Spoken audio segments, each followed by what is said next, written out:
If you grieve well, you live well. Mm-hmm. Grief is about change. Those of us who can manage change well actually are happier in life. If you get stuck in the breakup, the job loss, whatever it is, you're not going to do well. He's one of the world's foremost grief experts and best-selling author who has helped millions of people learn how to heal after loss. Please welcome David Kessler. Grief must be witnessed. What does that mean? It means if you're in grief, you need another person to go, that job meant a lot. I'm so sorry that happened to you. Why does that need to happen? Because we need to have our pain and our love and our attachment witnessed in someone else's eyes. A lot of people have heard about the 5 stages of grief. You've added a 6th stage of grief. Can you briefly share what these 6 stages of grief is? Sure. So,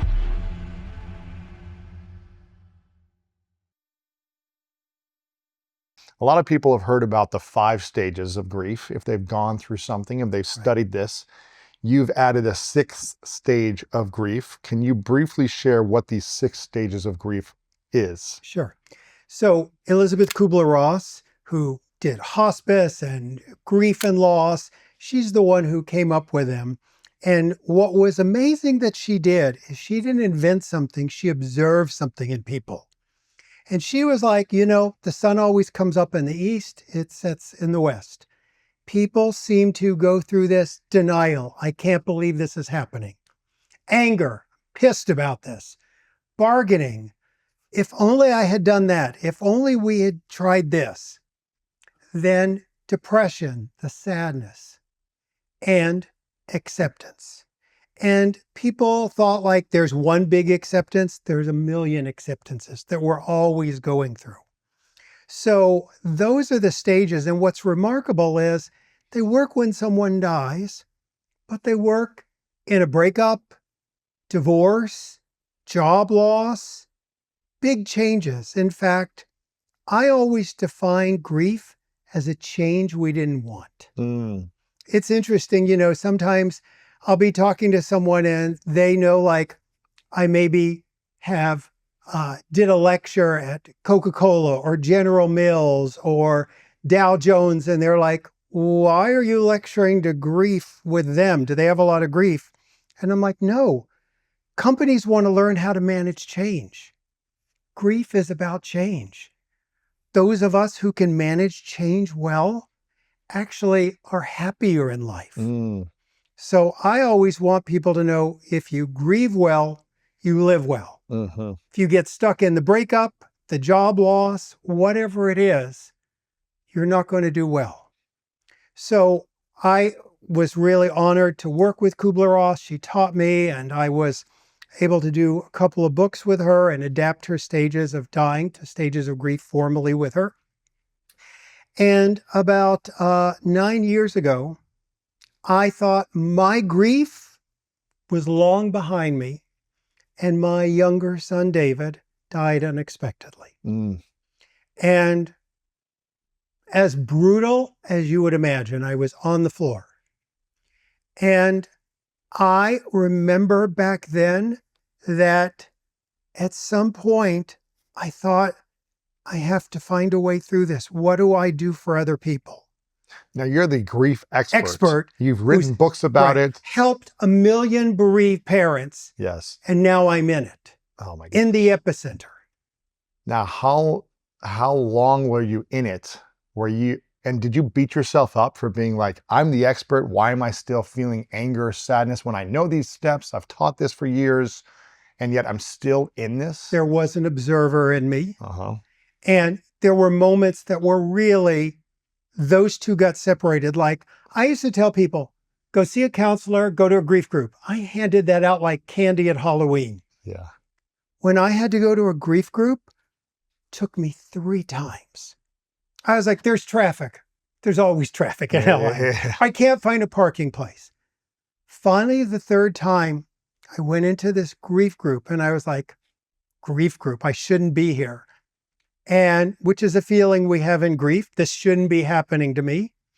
And literally, I had to sit down in a chair with these other parents with a table of books and my books were on that table. Wow. And I couldn't say, oh, that's me, I'm that author.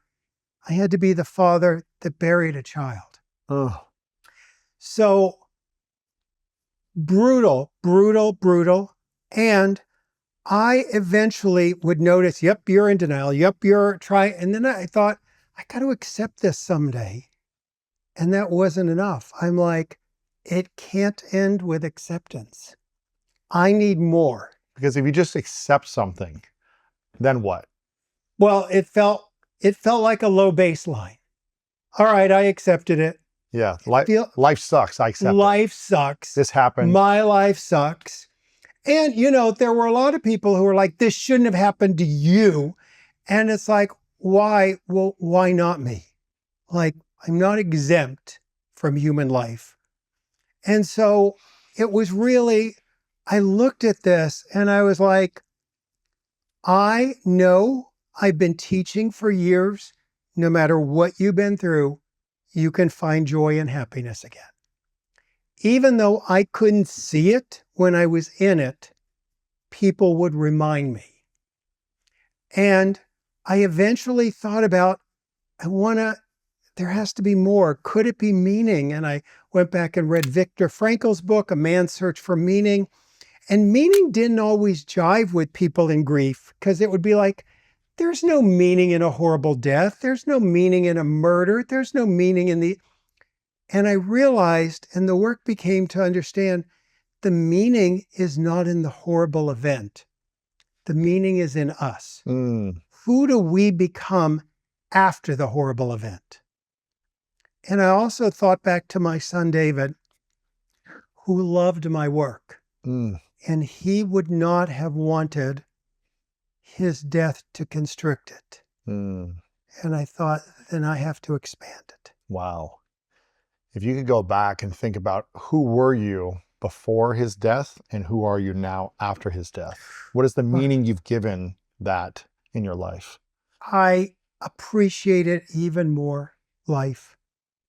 I get this, how temporary this is even more, how we don't live and how we don't know who's going to live and who's going to die, what's going to happen.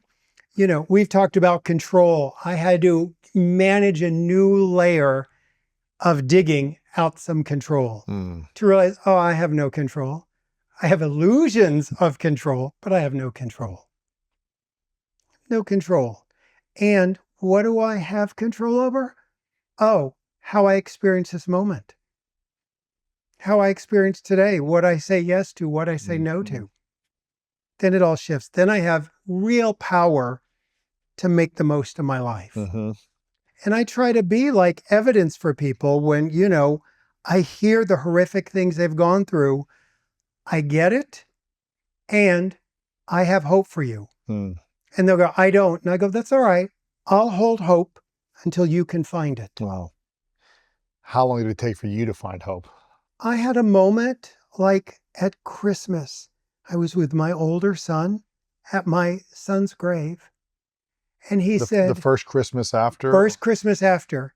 And he said to me, we are never doing the holidays again. Oh. And I had to go, I feel that way too. But I said, you're still alive and I'm still alive. And this Christmas is not happening. Next Christmas might not happen. Next Hanukkah, all those might not happen. But I said, I would hate to think you and I don't get any more holidays together. So I said, we're going to have to work on this. Yeah. Wow. What was the step that you were in the most? Was it anger, bargaining, depression, denial? Like a lot of bargaining. A lot of I what could ifs have done this differently. Or what ifs and if onlys. Really? Yeah. What does that do to someone when they're going through a grief? It doesn't have to be a loss of a person. Yeah, it could be a divorce. It could be a break. It could be a job loss. What does bargaining do? Saying, oh, if I just would have not gone here that day a year ago, if I would have done this decision differently, or if I would have whatever, what does bargaining do to someone when they ruminate on it consistently after loss? It is the mind's way, and I want to just put a caveat on this. We have to do that early on. We're going to bargain. It's okay. Allow Really? yourself to bargain. Uh-huh. But eventually, it is the mind's way of avoiding reality. Mm. It is, the mind would always be guilty than helpless. I'd rather have a Rubik's Cube going, they shouldn't have fired me, I shouldn't have been let go, than to sit with those feelings and get my resume together and get back out there. Mm-hmm. My mind doesn't want to live in a world that, wait a minute, I can be for years at a company and be fired? Wait a minute, we can be happy and then you want a divorce? Wait, everything's good and then someone dies? Who wants to live in that world? None of us. But our mind's trying to regulate our nervous system. Mm-hmm. So you were in the bargaining phase a lot. I still go back and visit from time to time. Really? Yeah. Yeah. When did you feel like you got to a place of meaning? Began to do the dance when I was working on the book, and the Kubler-Ross family were saying, we'll allow you to call it the sixth stage. Probably around 2 years, I was getting glimpses of I'm going back to life. Really? Slowly. How does someone find the meaning in loss? Well, to realize it's not in it, it's in us after the loss. What does that mean? And it means things like, what is there to find after the loss? It could be you realize the brevity of life, like this isn't forever, let me make the most of this. It could be, I want to make sure no one dies that way. I want to create change. Mm. It could be, I need to find some gratitude for this. It could, it's a million things that we can personalize to the loss. Like one of the things I remember, and a lot of people have said this experience, that like, my gosh, my son's funeral was packed. He did not know how loved he was. Mm. Let me try to take that in now. Mm. Let me help other people feel loved now. I don't want to express my love for my friends at their funeral. I want them to know today. Things like that change us. Why do you think it's so hard for people to express how they feel about their friends, family, and loved ones when they're alive rather than when they pass? Here's the thing. We can't order feelings. We can't go, all right, I want to take love in, but I'm going to suppress all these feelings. You're either a yes or a no to your feelings. You don't get to order them like you're at the restaurant. So if we want love, we're going to have to allow everything else in. Mm. I'll give you a quick one on this, that when I was, before most of my work was online, I was going from hotel meeting room to hotel meeting room. Mm-hmm. There'd be, 200-300 people in my room. Next door would be the realtors. Down the hall would be the nurses. After we were done, after doing a day, the staff would go, hey, what were you teaching? And I go, why do you ask? And they'd go, your group was laughing the most. And I would go, grief? And they would go, what kind of grief? And I go, yeah, that kind of grief. It's hard for people to understand. The people in my room cried harder, but laughed harder. Yeah. Grief and feelings, and allowing the range, all the colors of our feelings, expands our life. Like, I didn't think I'd be here talking to you about, like loving people more and telling them, but it expands and it's a fuller life. Mm-hmm. There's something you said, like if you're unwilling to experience the grief, then you're unwilling to like fully love deeper. Absolutely. Is that right? To live life fully. You can't do one without the other. Can someone fully experience love at the greatest levels if they're unwilling to go through grief at the deepest level? Grief and love are a package deal this lifetime. You got to take both. Really? And if I play safe, it's not as much joy. And plenty of people play safe. I've played safe. I'm sure we've all played safe. And I don't want to play safe anymore. I mean, to me, playing safe is the scariest thing I could do. What a waste of life. You know, my gosh, we always want to like play your full game. Don't leave anything behind. And I think, because I also work with people who are dying and being at end of life, I mean, people have lots of regrets around not living fully and how scared they were. Really? And it becomes an illusion. We don't regret the things we did often. We regret the things we didn't do. Is there anything you regret right now? Not in the moment. Yeah. Not in the moment. Or in the last, I guess, 10 years, do you feel like it's not forced you, but allowed you to say, I'm going to really risk and go for it, whatever it is, saying what I want to say? It is a constant process. Uh-huh. It is constant to play the bigger move. That's hard to play the bigger move constantly. Yes. But it's also the powerful move. When someone has experienced grief, and it doesn't have to be a loss of life, right? But they've experienced a change that was unwanted, right? And then they've ruminated on that change happening, or been frustrated on that change for, let's say, a year or a couple of years. They continue to be frustrated about the person, the event, the experience that happened that they did not want to happen. What are they robbing by doing that in their relationship to other people? By staying stuck in the grief and not transforming it? What are they stealing within relationship to other people? Grief, whatever that change is we didn't want, takes us off one road and puts us on another. And many times we'd rather just stand there quietly on the new road because the unfamiliar road is too hard. And it does rob us of the possibility of living again. And it becomes that playing small. And, I think about the energy that's spent. People go, I'm in a void. I have people in my life, in my family, one person in my life has turned that frown upside down, like, let's not talk about anything negative. I see the energy. Like, I think of our feelings as like, if you've got a little balloon and you just need to push it down, the air comes out slowly. But imagine a big beach ball that you're holding underwater constantly.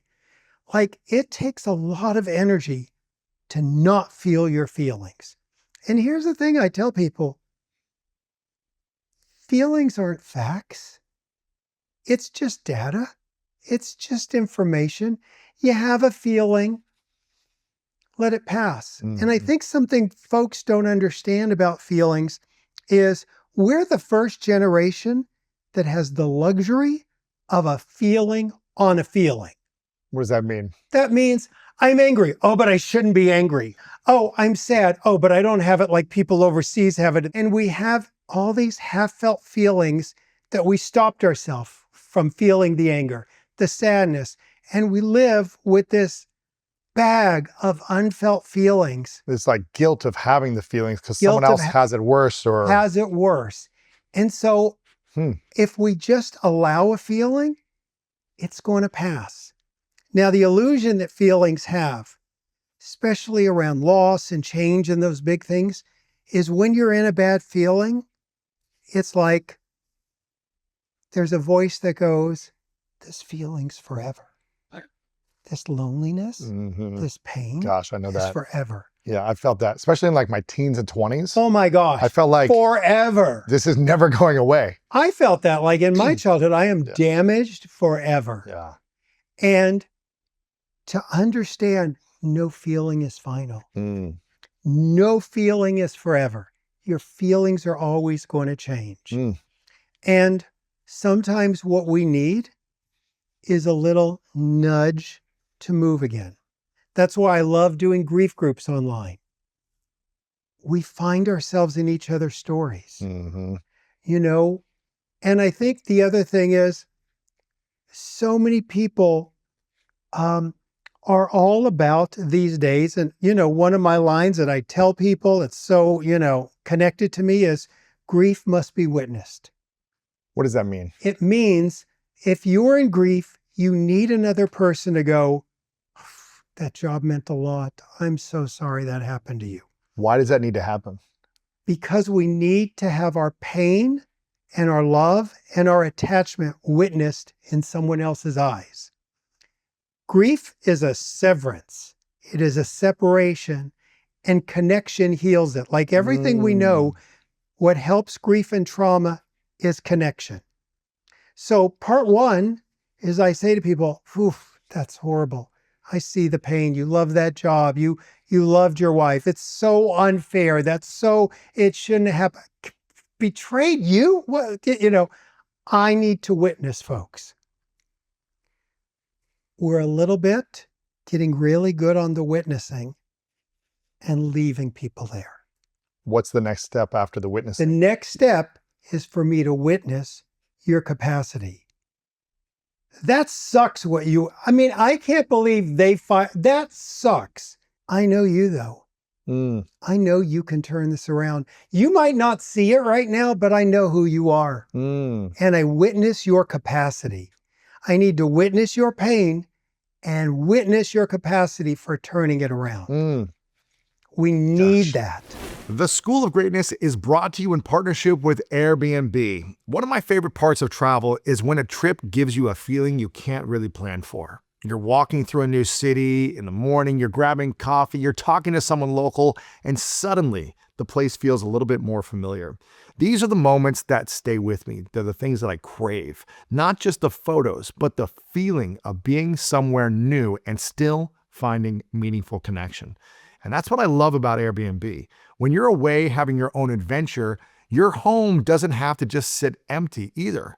You can share your space on Airbnb and give another traveler a chance to fall in love with your city the way that you fall in love with the places that you visit.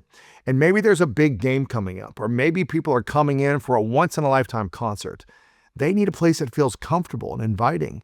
And the income from sharing your home can help pay for your own trips. Your home might be worth more than you think. Find out how much at airbnb.com/host. From my personal experience, I held on to a lot of different grief for many years, but one was around sexual abuse. Right. And I've spoken about it many times on this show, but for 25 years, I didn't tell anyone about the experience of being sexually abused when I was a kid. And when I finally did, it was in a group setting. And I didn't know I was going to open up about this, but I felt almost inspired. Like if I don't do this now, I'll probably continue to carry this anger and resentment and pain around this thing that I really didn't know was kind of running my nervous system for so long. And I did it in a group setting with maybe like 40 or 50 people in the room. And it was an emotional intelligence workshop that had kind of that context of allowing for that to happen. I didn't go there with that intention of like, oh, I have grief, but it was more around growth. And I don't think I would have been able to process that without others witnessing that experience where I felt safe in the witnessing, right? And it really unlocked the ability for me to start healing that unresolved grief, which didn't happen overnight. It took a process and there was ups and downs and a mess in it all. In those years before you talked about it, did you think about it once? Almost daily.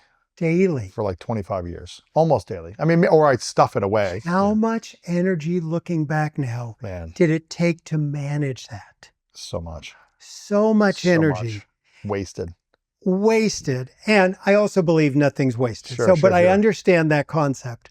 And the moment my guess is someone before you spoke and you were like, oh, if they can say that, ooh, I could say that one thing I haven't thought about saying. They didn't talk about sexual abuse, but people were opening up and I was like, wow, they've been through some stuff. And wow, they've been through some stuff. Oh, this might be safe. We find ourselves in each other's stories and we find our healing in each other's stories. So one more piece on this. All grief does not have trauma, but all trauma has grief. So, our 100-year-old grandfather who's had a great life, it's grief. Yes. Pure grief. sexual abuse that you've had, sexual abuse that I've had, there's trauma and grief. Mm-hmm. And we're a society that knows how to talk about the trauma, but we also have to remember, wait a minute, there were years lost. There was an innocence. Gone. There was an innocent childhood we deserve this lifetime we're never getting. And we have to do a little grief work on that. Mm-hmm. And when you're an adult, it's hard to reconcile with that. Right. You're like, my whole childhood gone in some ways, you know? Absolutely. And that is, recognizing that is the beginning of the grieving process. Mm-hmm. We got to be willing to face it ourselves. That was probably the scariest moment of my life, was speaking it out loud, speaking in front of people that I'd, not strangers, but essentially I'd just met for a few days. Right. And in some ways it was easier that they wasn't like friends and family, because part of it was, if my friends or family knew this about me, no one would love me. And they have so much energy around you. Oh yeah. It's interesting, when my son died and I had to eventually go back to work, and I had to think about which lecture is going to be my first back. I wanted something that I felt I could manage. Right. My first lecture back was to the LAPD. Okay. I wanted people who were just going to sort of be there, but like, they're not going to therapize me. They're not going to go into like, I just needed to like have that first talk and say it. So it's interesting how sometimes the strangers don't have all the baggage that our loved ones do. Yeah, it was interesting. I finally got the courage to tell friends and family. And thank goodness, everyone received it well, and had the capacity to experience it and share that sadness for the experience, or the sadness for my, the little boy in me that had this experience. And in some ways it felt like it made the connection stronger with each one of those individuals, which I was grateful for. But I also have heard people say that they've shared grief or trauma tied with grief to friends, family, loved ones, and it was not received well.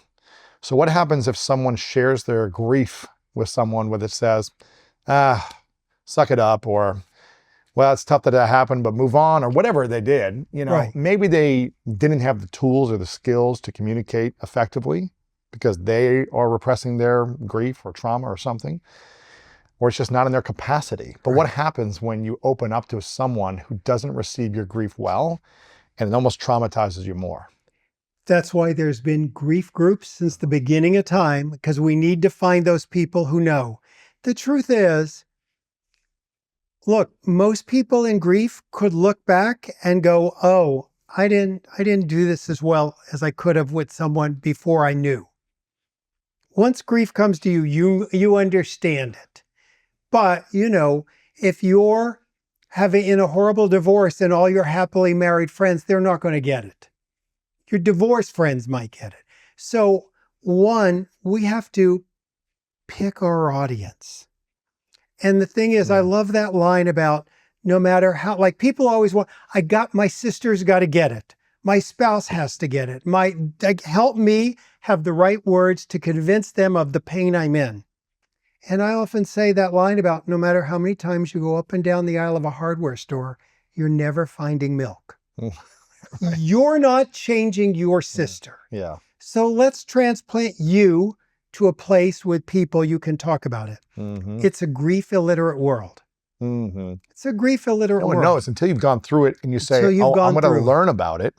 And a lot of people have gone through it and don't learn about it. They stuff it.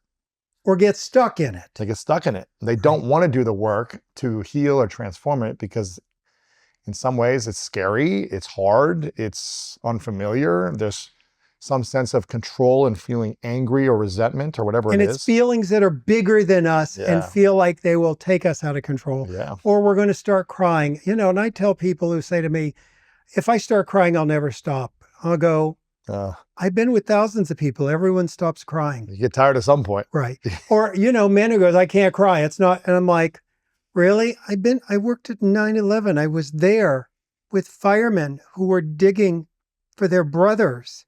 crying. You want me to tell them they're not being manly? Mm. Like, dude, we got to redefine manhood here. When someone says they don't have the ability to cry, what are they really saying? I'm judging my feelings.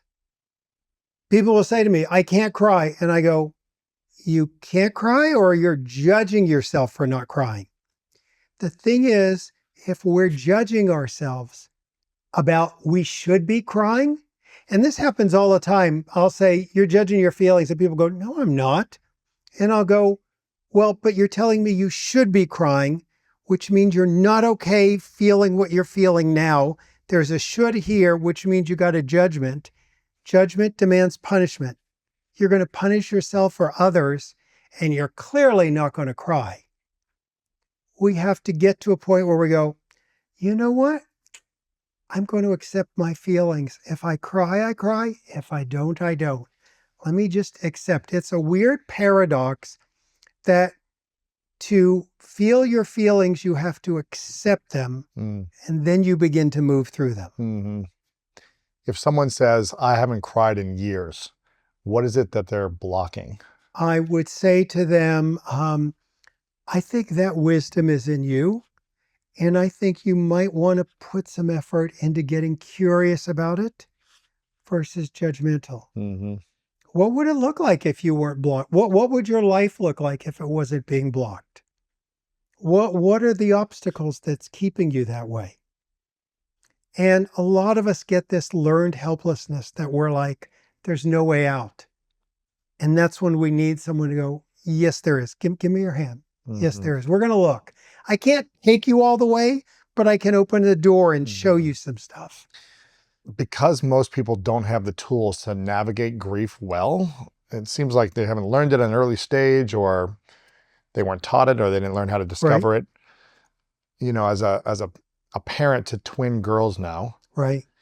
How could I demonstrate how to move through grief when they're, 5 years old and someone doesn't want to play with them or something, and they feel like they had a friend that doesn't want to hang out with them or whatever it is? How can I teach it early with something small so that they understand how to navigate it through life's challenges when they're older? Absolutely. Think of what we said around feelings. So just treat it as their feelings. What mistakes do we do? I can't believe they don't want to play with me, and your daughter starts crying and your other daughter's fine. What do we say? You should be more like her, shutting down the feelings. Oh. Or that friend's not worth it. Don't have that feeling. Or that's a silly thing to shaming them. Instead, going back to the witnessing. Wow, it is really sad when someone doesn't want to play with us. Then going to the capacity. It's sad, and I bet we could still have some fun this afternoon. Mm-hmm. Knowing you and me, we could have some fun. But don't shut those feelings down. Just allow them. So how do people learn to teach how to communicate your feelings when a lot of people feel like feelings are bad, or they don't want to deal with the feelings of another person, or it's hard for them to watch someone cry or scream or whatever it might be? How do we teach that, specifically in men who I think have never been taught how to navigate feelings? Listen, I got into this work because my mother died when I was young. There was a horrible shooting, and the only advice I got was in the hallway, the stairwell of the hospital. Someone said to me, be strong. That was it. That was it, which is no feelings, take care of everyone. Suck it up. Yeah. Suck it up. Just another version of suck it up. And the problem is, let's fast forward to what it's like being with people who are dying. What do we do when we suck it up? The other half is suck it up, be productive, go do something. Then we get to our deathbed and go, oh, I did. I performed. I performed, but I missed the love. I missed the presence. I mean, the thing is, you and I could have a completely inauthentic discussion. Like earlier, we didn't have an inauthentic discussion. We had an authentic discussion, and we talked about real things. That didn't separate us. I hope it made us feel more comfortable. Mm-hmm. And that's an illusion that those feelings are going to ruin something. Vulnerability, Brene Brown, who's like, she's been amazing with this. Just you realize vulnerability is a superpower. It's a superpower. You worked with a lot of different individuals over many years.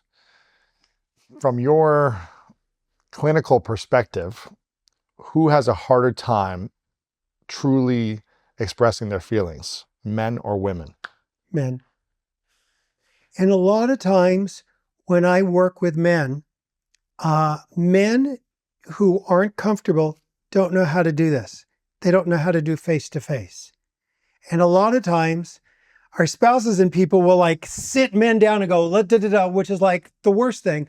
When I'm working with men and they don't traffic well in feelings, I'm like, let's take a walk. Mm-hmm. Men do better sometimes shoulder to shoulder talking. Yeah. Not staring into how do their you souls. feel? Right. Yeah. How do you feel about it? Mm-hmm. It's like, no, I don't want to hear what you think. I want to know what you feel. Well, if you can't go there, I'll hear what you think. Your thinking's going to reveal your feelings. Mm-hmm. It's fine. Yeah. I got to meet people where they are. I mean, Yeah. we all, one of the things that I say to people so much, friends, colleagues, whenever we're in disagreements with the world and the people around us, I'm like, you're in confrontation, argument, war with who you think they should be. Mm-hmm. If you take all these tools and realize that's what you're projecting, just see them, meet them for who they are. What if they're not happy with who they are? Then we've got some power to do something. Because I'll tell you, we have the power to stay. We have the power to go.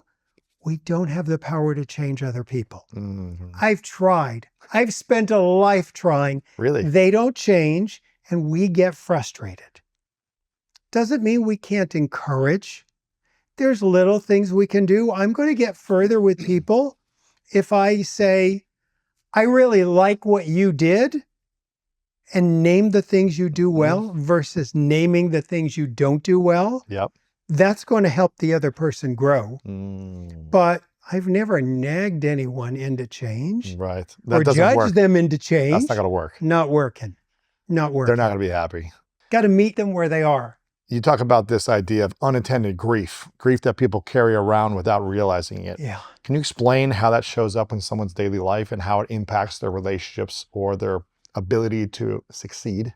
We could say, look at really famous people, look at successful people, look at people in your family who have had a horrible acting out situation. Any celebrity sports figure, like they just act as something, I don't understand, with all their money, how'd they do that? Unattended grief and feelings. Yes, they blew up in that moment because they couldn't manage the bigness of what was going on, instead of learning how to manage it in all these small moments. We see it all the time. Mm-hmm. People self-sabotage in the big ways because they don't learn how to just deal with the disappointments, the changes, the griefs of everyday life. Like the question you asked about your daughters is, there's people who we've all seen them implode who never asked that question, and no one asked that question about them. Mm-hmm. Their feelings weren't attended to. Right. When people say to me, like, why should I feel these feelings? Well, look at what happens to the people who don't. We turn on the TV, they're about to blow. That's what happens. And it's devastating that you see really good people damage their careers and their lives, or use substances, or all the other things we do because we don't know how to manage our feelings. How does someone know if they have unattended grief? Your actions become automatic. I don't know why I reacted that way. I don't know why I'm so sad. I don't know why I'm so angry. Like, people don't understand. Anger is often grief. I talk about anger is pain's bodyguard. The anger shows up, but it's about the pain it's protecting. And so a lot of time that pain is unattended grief? That was the trigger for me when it got me to a place to go to this workshop and start opening up. It's because I felt like for a few years, I was getting so easily triggered by the littlest things that would make me angry. And it would just get bigger and bigger kind of like reactions that were automatic. Like I wasn't even able to stop myself from reacting until afterwards. I was like, what am I doing? It's just like, Right. who am I? Why am I reacting this way? And my best friend, Matt, who's actually here, I got in a basketball fight in West Hollywood, on the mean streets of West Hollywood, next to Beverly Hills. And I was getting in multiple like altercations on the basketball court, probably weekly for like months, until I got in an actual fist fight. And the guy ended up being okay after all of it or whatever. But it was a big wake-up call where my friend Matt was like, I don't want to hang out with you anymore. You keep reacting in this way. Right. And he was at a lot of these games with me. There was nothing on the line. There was no big stakes. These were just friendly pickup games. But I was getting easily triggered by the littlest things. And that's when I was like, oh, if my best friend is calling me out on this and doesn't want to hang out with me, like, it's not these people, it's me. I'm the one who needs to work on this. Not trying to control everyone else in my life to be a certain way to make me happy. Right. And that was a wake-up call that got me down this whole path of learning and navigating and developing myself. And I think it's going to be an ongoing journey for the rest of my life. That was unattended grief. Me automatically getting angry really over nothing. Yeah. I would love to talk about triggers for a moment. Let's do it. And before we go there, I just want to say, when we're talking about the 6th stage in finding meaning, I'm just in awe of that story, that you have taken this worst event, probably one of the worst of your life, and you are talking about it and helping millions of people who you're not even going to know how much you helped them. That's you making meaning. That's you making meaning. Yeah. I mean, it's remarkable. Thank you. I appreciate it. Take that in. I appreciate it. And it's, I remember I launched this show, School of Greatness, 13 and a half years ago. And I went through this kind of workshop before, was it right before? No, it's after I launched the podcast, maybe 6 months in. And it's funny because, I had a small following back then, but after I launched this, or after I did the workshop and started releasing this kind of grief, I guess, I don't know if you call it releasing it or integrating it or whatever. It dissipates. Right. Yeah. I would start getting these emails from people saying, I really liked your show before, but like something's different about how you respond and how you interact and the questions you ask. And people were noticing me transforming by just my energy on the show. And I waited maybe 6 months after this workshop and me starting this process. And after kind of talking to my friends and family about what I went through, sexual abuse. And I realized, oh, okay, I've opened up to a group of strangers. I've opened up to my friends and family, but I'm still afraid of kind of my audience or others knowing this about me. And I realized like, oh, it still has control over me. Correct. And I'm not saying everyone should open up publicly about what they've been through. I don't think that's necessary. But I felt like I was living a lie to my community, that I was communicating about so many things, but I wasn't willing to open up about this. And for me, I felt like it wasn't maybe the final stage, but it was like a big stage of me on kind of learning how to heal, because I was so afraid of the opinions of others. I was so afraid of what are people going to think about me? Are they going to stop listening to me? Are they not going to like me? Are they going to judge me? Whatever it was. I was living in fear. And that I opened up about it publicly on my show. And I remember I recorded it and I waited months to post it. I was so afraid. But I was like, man, this fear is essentially holding me back. It's kind of controlling my life. And so I posted it, and it's still 13 years later, the most downloaded episode I've ever done. Yeah. A whole book came from that years later called The Mask of Masculinity, because I had never seen a man open up about sexual abuse publicly. I'm sure it was out there, but I never witnessed like a big athlete talking about this or it being a thing. And then later, I think Oprah did a whole segment where all these Right, men right, talked about sexual abuse, but I hadn't seen this. And so I was like, I felt like I was the only one had been through this because I never talked right, about it. I right. never heard anyone else talk about it. So what's the most terrifying thing, even though I learned that 1 in 6 men have been sexually abused, 1 in 4 women have been sexually abused. And, but for men, there's usually nowhere to talk about it. You know, it's horrible no matter who it happens to, but most men never open up about it, never talk about it, never have a safe space or feel like they're able to. And so for me, it was a very healing experience knowing that others then came to me as a safe space to share their story. Right. And I think that's where the meaning, I think you were talking about, the meaning came from for me was like, oh, me sharing it. And now I get messages so frequently where people say, you know, I went through a similar thing that you went through in childhood. And I already know what they're meaning. They might be afraid to say Right, it, right, but they feel comfortable saying to right. me, I've been through some similar stuff as you. I see myself in you from what you've been through as a kid. And I already know that this man has probably never spoken about this. And to be a sacred space for them in that moment so they can start, hopefully, the process of healing. And that's such a hallmark of grief and shame and trauma. You know, even I remember that in my childhood. I was sure I was the only one that had a parent die. Really? Like, Wow. well, I had a formula. My friends' parents were alive. Yeah. I mean, and is that feeling of it's only me. And I often get asked what my definition of healing is. And to me, healing is when the event no longer controls you. Yes. And that's exactly what you did. You were no longer going to be controlled by that event. Mm-hmm. And I realized I still was because I was afraid to talk about it to certain people. Which is it controlling you? Exactly. So I was like, Right, okay, I need to release this fully. I need to have so much courage right, and talk about this no matter what the consequences might be. right, Like if everyone unfollows me, at least I'm free right, because I didn't right. feel free. And listen, I mean, I remember seeing you years ago and seeing how you've changed. And, the thing is, you and I casually sitting here discussing sexual abuse that we both had, I promise you, 10, 15, I couldn't imagine Never. like that's just going to be a casual Just brought conversation, up. but it doesn't control us. No, it doesn't. It doesn't. Yeah. I want to get to triggers for a moment. Yes. So Yep. triggers, we live in a world now that it's all about trigger warnings. Mm.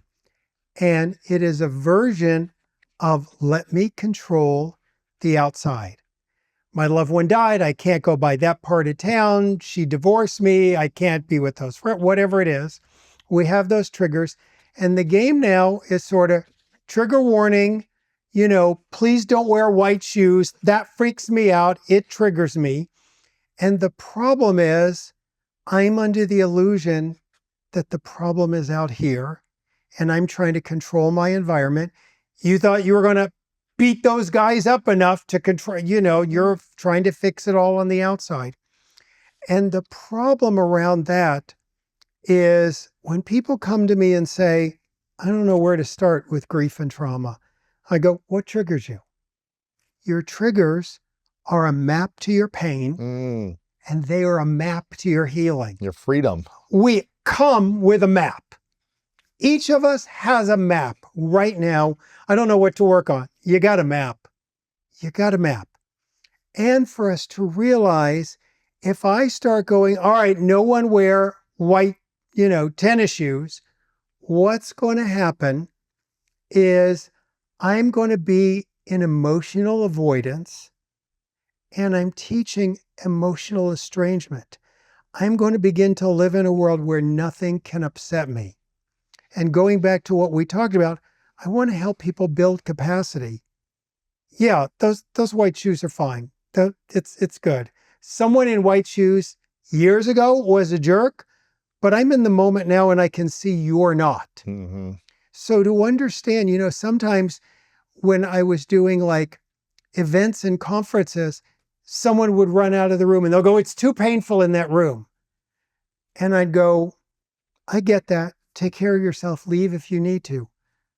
Don't have the illusion you're leaving the pain in the room. No. It's running out with you. Mm-hmm. So the dance is there whenever you're ready. Until you face the trigger, you're always going to be, I guess, a prisoner of that trigger. Of that trigger. It's going to chase after you or be with you, no matter what your addiction you're chasing or connected to, or how much sex you have, or how much sugar you eat, or how much whatever drug of choice, how hard you work, you know, being a workaholic or whatever it is, that trigger and pain and trauma or whatever it is, the association around that is going to continue to follow you until you turn around and face it. Well, here's my thought, whether we're talking about triggers or feelings or grief, trauma, what we run from pursues us, and what we face transforms us. You and I have been transformed by our pain. Yes. And we also spent years running from it. Oh man, years. We know both roads. Years, man. And it was, it's funny because I thought the more I accomplished, the better I would feel. But it was almost like the more I accomplished externally, the worse I felt because it didn't take the pain away. Success is a great deodorant. Yeah. Kind of covers it all up, you know? But it's even stinkier. When it's like, and we know we smell. Yeah. And it's like the shame grows. Right. The because shame you're like, grows. Oh, I still don't feel like I'm good enough. I still don't feel like I matter or I'm worthy, even though I'm accomplishing or I have whatever marker to say that I'm accomplished something. And I still don't feel lovable or I still don't feel enough. It's like, what is that in us when we chase something so big, we accomplish it and we still don't feel enough? What is that? Because we're trying to outrun our past, our feelings. And we think, oh, that award, that game, that success, that amount of money in the bank, whatever it is. And it can even be, you know, all the things we talk about, drugs, sex, It can be success. It can be service. It can be, you know, there's plenty of people I know that are like these amazing volunteers who couldn't take care of themselves if they tried, you know, and the reality is to allow ourselves to say it to one other person. And then all of a sudden we just need someone to go, oh, you're still okay. You're not the first, and unfortunately, you're not going to be the last. And we all have struggles. Yours looks different than mine, but we assume the people we see on social media or TV or in sports, they don't have them. And then we see something go wrong and we're like, what? How can that be? Yeah, they have all the money and success. Right. Yeah. And I'll tell you, there's a line that Freud said. Freud was once asked, would he rather work with someone who's poor or someone who's rich? And he said, always rich. Why? And they said, why? And he said, because the rich person knows that happiness is no longer in the money. The poor person. I have to convince the poor person. Thinks that when I make money, I'm going to be happy. It's going to be the key to everything. It's going to be the key to that hole, the emptiness, all of that inside of us. I know that feeling too. Once I started making money, it didn't take the pain away. Yeah. It didn't make me feel like I healed the hurt boy in me, or I was less angry or frustrated or resentful. But you couldn't have told that to your poor, unsuccessful self growing up, you know? I was like, this is going to solve my problems. Solve it, right. It doesn't solve it. It almost amplifies your problems. It does. The stakes become higher. I'll speak from personal experience. When I didn't feel like I was in a healthy space internally and I had money, I was all heightened like anxiety around me, and I didn't want to lose it. And I felt like people were trying to take it or use me in some way. It was like, oh, now that they know that I've made some money, are they really my friend? It's all these other interpretations around the triggers that I still had. Because think about, here we have unlovableness, unfairness, no one will love me, I'm not worthy, If I just get money, that's going to help. And we get money, and then we go, they're still here. Yeah. They're all still here. The success, the money, the whatever didn't do it. And that's when you need someone to work with you who's going to go, all right, since you've done all this, could we just talk about those? Gosh. Of all the people you've worked with in grief groups, from high profile individuals to people who are completely unknown, going through their own experiences, what is the number one thing that most people struggle with within themselves, that they believe they're not what? Worthy, whole. They're not worthy and they're not whole. Why do so many people believe they're not worthy and they don't feel like they're whole? Because I think we're raised to do more, to be more, to become someone, forgetting you are someone. Like, your worth is not by the doing. Your worth is just because you're here on the planet. Money's not bad or good. It's kind of neutral. Yeah. Success isn't bad or good. It's neutral. How does someone separate, being in a relationship and needing to provide for that relationship and that family versus not performing well or not getting the results they wanted? How do you not interpret, oh, I'm not good at this yet, but I'm still a worthy person? How do you navigate both those worlds? Like, I'm not performing, I'm failing, I'm struggling here, but I'm still whole. How do you know that? Hopefully, we have people in our life that love us no matter what. I know a million people a million's exaggeration, but a lot of people over the years who literally are out doing with someone at home going, I wish you were home more. Mm-hmm. And they're like, well, when I get successful, I'll be home more. And I always say, if you're not home more now, when you get success, you're going to be gone even more. Mm-hmm. Then it's just going to be another country you're going to instead of across town. It's about realizing this is what matters. Our loved ones matter, mm-hmm. To really understand this is all we got. It's just a Monopoly game. Mm. It's a Monopoly game. Play well. I'll talk strategy with you around playing well, but let's not believe we're the game. Mm-hmm. We're just playing the game. We're not the voices in our head. We're the one listening to them.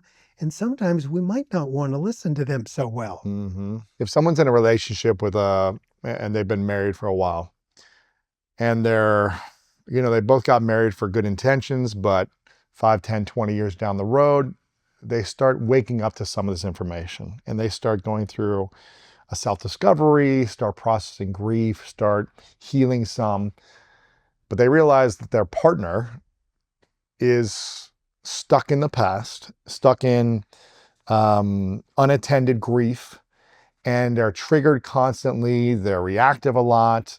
They're not willing to speak or open up about their past. They don't want to go there to the hurt places. They have these unresolved feelings that they stuff, and then anger comes out at different times or control comes out. What can that person do to not, obviously they can't fix their partner. They can't change their partner, but how can they meet their partner in a place where they can still have a beautiful relationship, even if that partner doesn't want to change or address the unresolved grief? Invitations and boundaries. Mm. What if they don't like boundaries? Well, if they don't like boundaries, you're not doing boundaries for them. You're doing boundaries for yourself. Yeah. The people who cross boundaries are ourselves. Mm. You can't cross my boundaries. I can only break my boundaries. By allowing it to happen. Yeah, by allowing it. Don't go over there. I told you, I'm going to lecture you. No. Hey, dude, if you want to be in my presence, we don't do that. Yeah. So there has to be a gentle, I'm learning, I'm growing, I'm changing, to your wife, to your husband. I'd love you to come do some of these things with me. Could we go to therapy? Lots and lots of invitations. At a certain point, we have to go, they're different from me. Mm-hmm. And is that still workable? In the old days, I think in relationships, we had this belief that we should be exactly the same. We both need to love this. We both have to, we can't have different interests or that spells trouble. Well, you know what? Maybe you do like those things and I'm going to love that you're you and I'm going to do these things and we can have our together things and we can have some separate interests and that's okay. Yeah.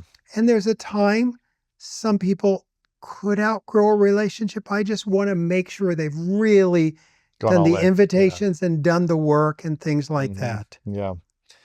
You wrote that you can only avoid grief by avoiding love. What do you mean by that? And avoiding life. And avoiding life. You know, I'll tell you, some people, you know, I've heard your son dying must have been the worst tragedy. It's actually not. Really? The worst tragedy would have been to have come to this world and not met him. My gosh. Yeah. That's the worst. Wow. I got to know him, Mm. and I get to know all these people in my life now. And, you know, it's one of the things that I think. So I ran into a neighbor who I hadn't seen, actually was my boss 30 years ago. And she said to me, "Oh my gosh, you live so close. I'd be friends, but it would be too depressing to be friends with you." Why? And I said, "You'd be surprised. My life isn't that depressing. I'm actually a really fun-loving person, and I have a great time in life." And I think, Just because she says you speak about grief all the time or yeah, something. yeah. She's like, okay, that's, you know, I must want to sit around going, seen any good deaths lately? I don't know what she imagined, Yeah. something crazy. But it's that idea that I no longer have those needs, that pick me, that let's do that, let's find our way, like that. Life is okay. And do you want to walk together? Let's walk for a while. Oh, you want to go? All right, I'm going to go this. I mean, it's just becomes Mhm. this adventure we're on. Yes. And one of the things that I've learned is, because I see so much death, it doesn't make me go, what's the point? Instead, it makes me go, let me take this in. You know, like in the worst scenario, today could be my last day. Mhm. I mean, I'm with people all the time that were doing something and then they died. If today's my last day, I have a couple of choices. If I haven't been current, I can dart out of here and start saying, I apologize, I'm sorry, and make amends and blah, blah, blah. But if I've been current, I can go, wow, if today was my last day, this is my last podcast. Mm. Wow, let me go deeper. Let me not waste this moment. Let me not waste their time. Let me truly show up for life.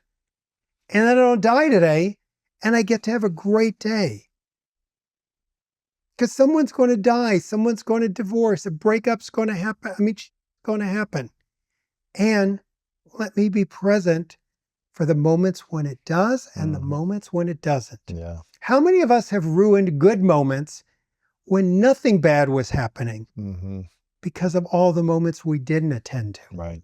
How does someone know the difference of them going through grief or being depressed? You know, it's interesting. I always say that is really a question for a psychiatrist. And I encourage people to see a psychiatrist who knows grief. Like, we even have a grief educator certificate program, and I'm so proud when psychiatrists come through, because you can become a psychiatrist, a therapist, a coach without 1 hour of grief education. Crazy. And so it's important to know there's different markers. You know, when you're clinically depressed, that's one state that is very different from the sadness of grief. But we also live in a world that we don't use the word sad anymore. Oh my gosh, Louis, we were so depressed at lunch yesterday, but you're not now? Did you go through a drive-through depression center? What did you do? Yeah. I mean, we don't go. And think about it this way. If someone said, I'm so depressed, my sister died, go see a doctor. You need to get something done about that. But if I said, I'm so sad my sister died, well, of course you are. That's your sister. Notice there's less to fix when we allow our feelings. But depression's very serious. See a psychiatrist. A good psychiatrist can tell you grief versus clinical depression. Yeah. For anyone that feels afraid of the future, whether it be their relationship, their health, the economy, wars, any number of things that could cause uncertainty or fear in someone. How can they use this information that you have in your work and your books to navigate the uncertainties of the world for the future? The uncertainties of loss, of Right. anything. So the biggest thing that I think about is anxiety, fear of the future, really challenging, and you're in the future. Now, why are we in the future? Because something bad has happened in our past. We are not fearful, we are predicting. We are trying to manage what's going to happen here, because if it's the fan, I need a plan. That's why we're catastrophizers. We're this, we're that, all that. We're protectors. And if you're in the future, I have enormous compassion because something bad happened that's asking to be attended to. Yeah, to prepare. And that past needs attention. And if you're in your future, do you know what you can't be? In your present. And loving and connecting. Mm-hmm. If love and connection helps us, and we're in our future, we're in trouble. So many times I'll be working with someone who's saying they're really anxious and they go out and they see their friends and it doesn't work out well.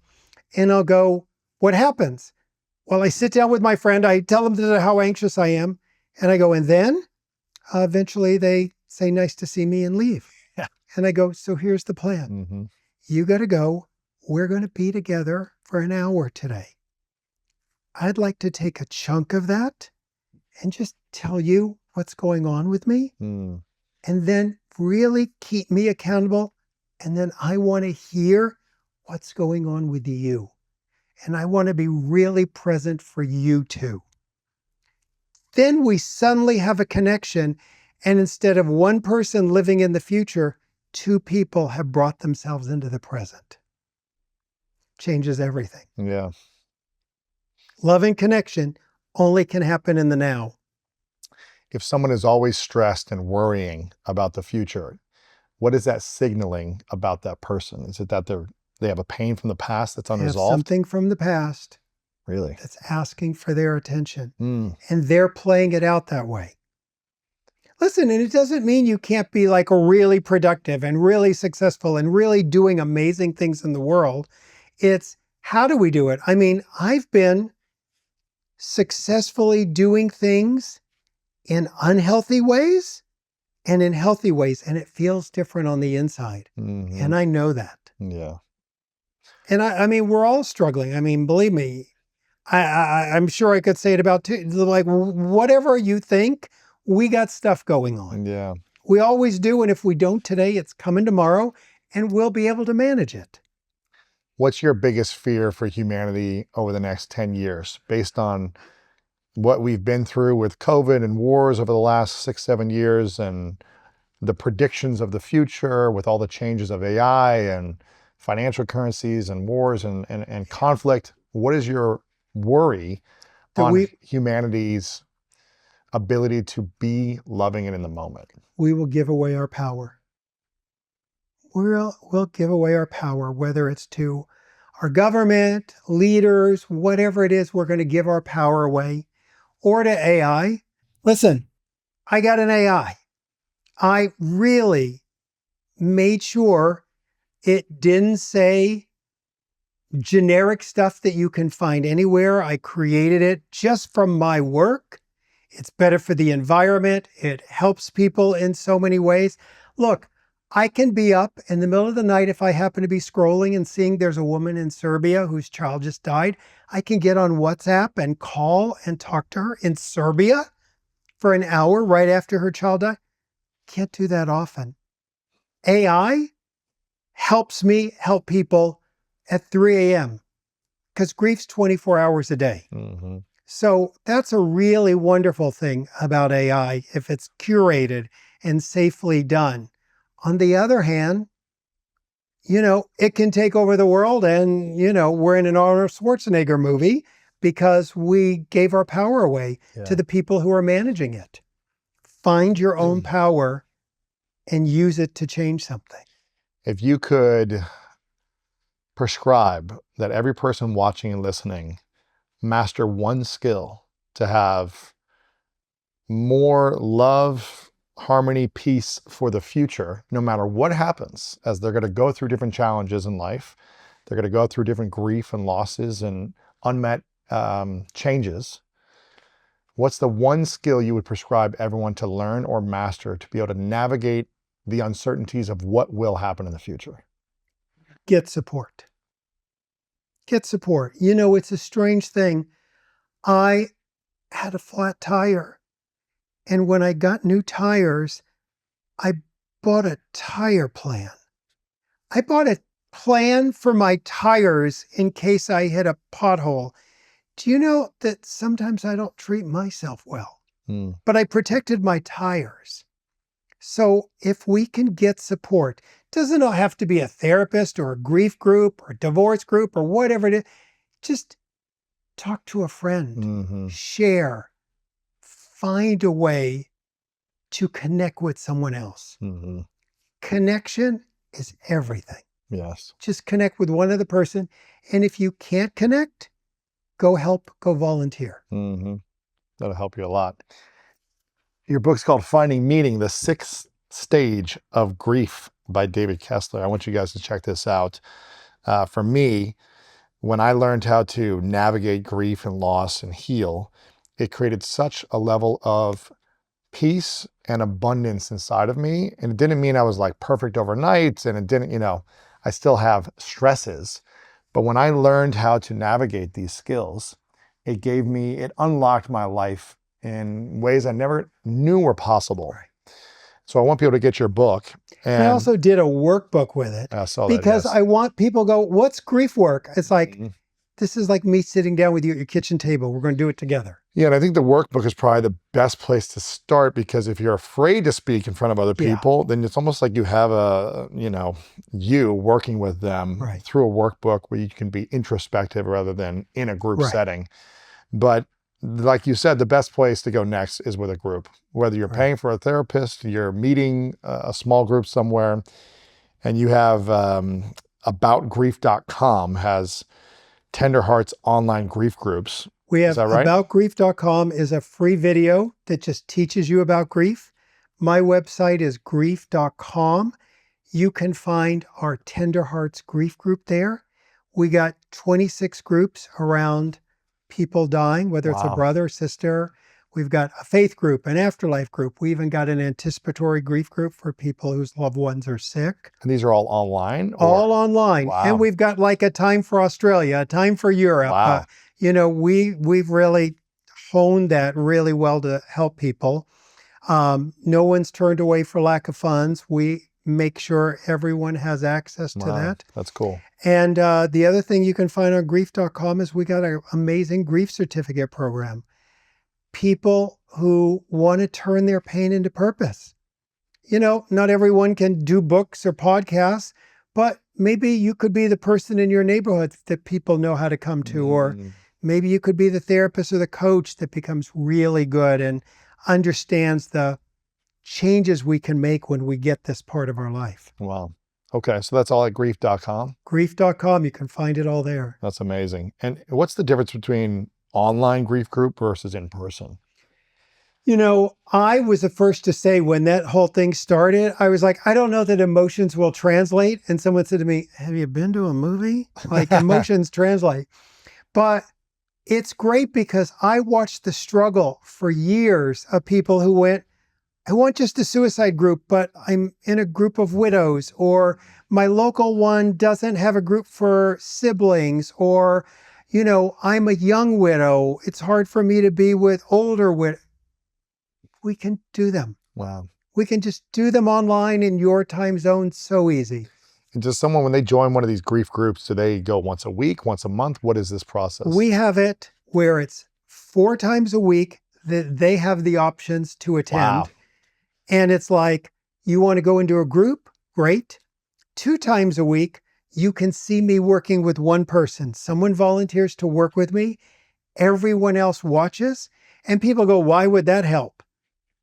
That person asks a question, you didn't know you needed the answer. And it changes you. Hmm. And then on Fridays, we have a different topic because there's not one voice in grief, not mine, not yours. And it's like, let's take a topic and discuss it. How did you handle guilt? How do Mm. you handle being happy? How do you handle the things that people say that are cruel? It's interesting. I was coaching someone at an event a few weeks ago, and it was a widow, a woman who had lost her husband that she was in love with. And I think it was about Yeah, maybe 10 years ago. And she's remarried. She's got a blended family and I think new kids as well in the remarriage. And she was like, one of the hardest things for me has been like feeling good, like accepting that I feel really good where I'm at now.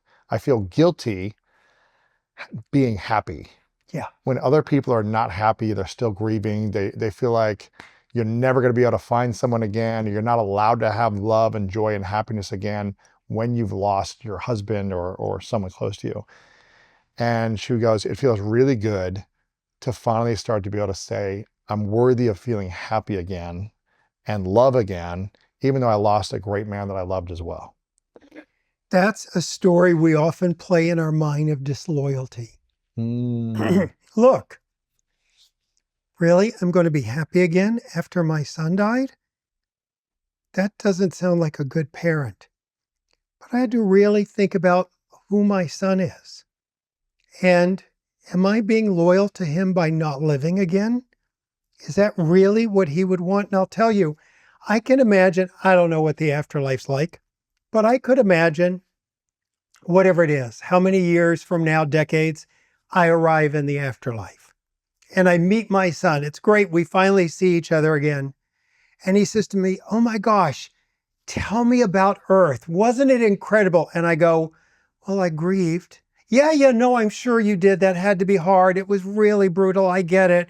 And what about like, oh, I missed the food. Was the food? What else? Did you go places? Did you travel? And I'm like, no, I just grieved. Just sat in My my son would home. be Yeah. like, dude, life's too incredible to miss. Mm. And here's the thing, it's a decision.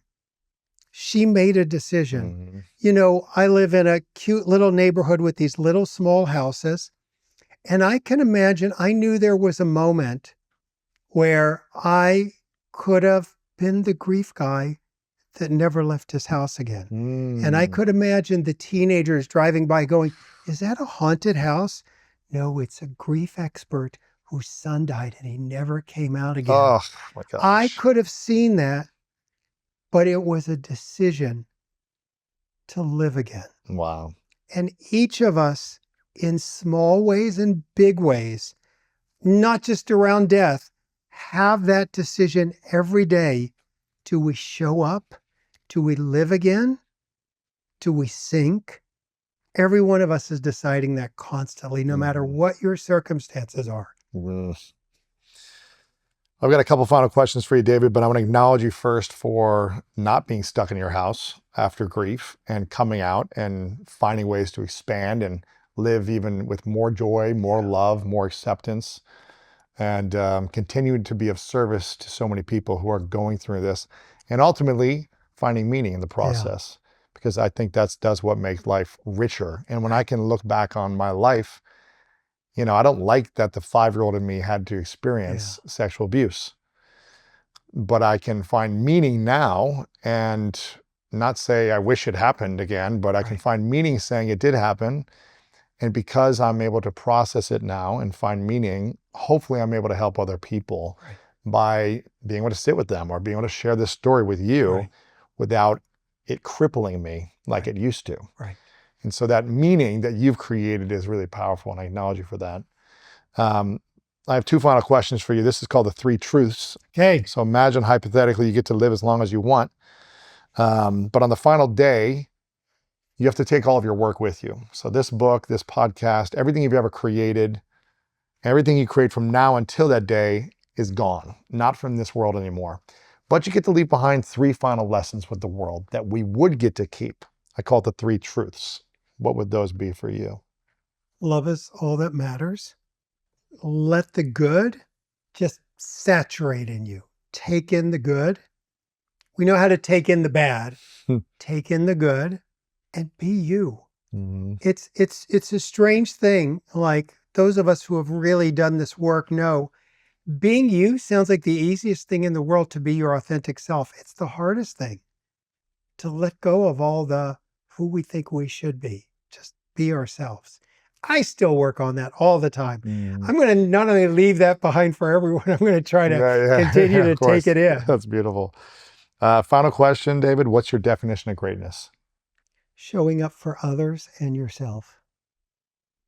Showing up fully for Mhm. others and yourself. David Kessler, thanks for being here. Appreciate it. Thank you for having me. Amazing.